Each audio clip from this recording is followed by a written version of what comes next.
অপেক্ষার প্রহর শেষ, মাঠে নামছে রিয়াল মাদ্রিদ। ইউরোপ সেরা মাদ্রিদিস্তাদের মাঠে দেখার অপেক্ষায় যারা রাতের ঘুম হারাম করেছেন তাদের চোখে স্বস্তির পরশ বুলিয়ে দিতে যুক্তরাষ্ট্রে প্রাক মৌসুম প্রস্তুতির প্রথম ম্যাচে নামছে রিয়াল মাদ্রিদ। প্রথম ম্যাচেই তাদের সামনে বাধা ইতালিয়ান জায়ান্ট এসি মিলান।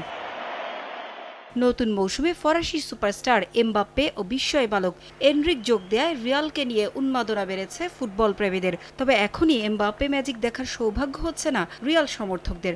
যুক্তরাষ্ট্র সফরে রিয়ালের সঙ্গী হননি ফরাসি তারকা। আগামী 14 আগস্ট উয়েফা সুপার কাপ দিয়ে রিয়ালের হয়ে অভিষেক হবে বিশ্বকাপ জয়ী তারকার। তবে এনরিককে দেখা যাবে এই ম্যাচে। রিয়ালের জার্সিতে নিজেকে মেলে ধরতে তর সইছে না ব্রাজিলিয়ান তারকার। বাড়তি নজর থাকবে আর্দা গুলারের ওপরও। আগামী 4 আগস্ট মৌসুমের প্রথম এল ক্লাসিকোতে বার্সেলোনার মুখোমুখি হবে মাদ্রিদিস্তারা। সে ম্যাচ সামনে রেখে দলের গুরুত্বপূর্ণ সেনানীদের বিশ্রামে রেখেছেন অ্যানচেলোত্তি। এসি মিলান ম্যাচে খেলবেন না Vinicius Junior, Rodrygo, Eder Militao, Bellingham, Tchouameni ও কামাভিঙ্গা।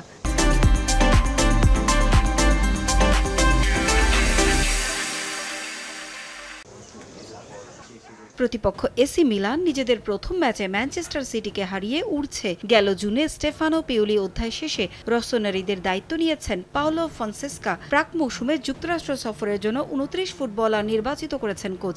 সবাইকে বাজিয়ে দেখার লক্ষ্য তার। ইউরো জয়ের পর ছুটিতে থাকায় দলের সঙ্গে নেই নতুন যোগ দেয়া স্প্যানিশ অধিনায়ক আলভারো মোরাতা। রিয়ালকে হারিয়ে টানা দ্বিতীয় জয়ের লক্ষ্য এসি মিলানের। পারভিন আক্তার, সময় সংবাদ।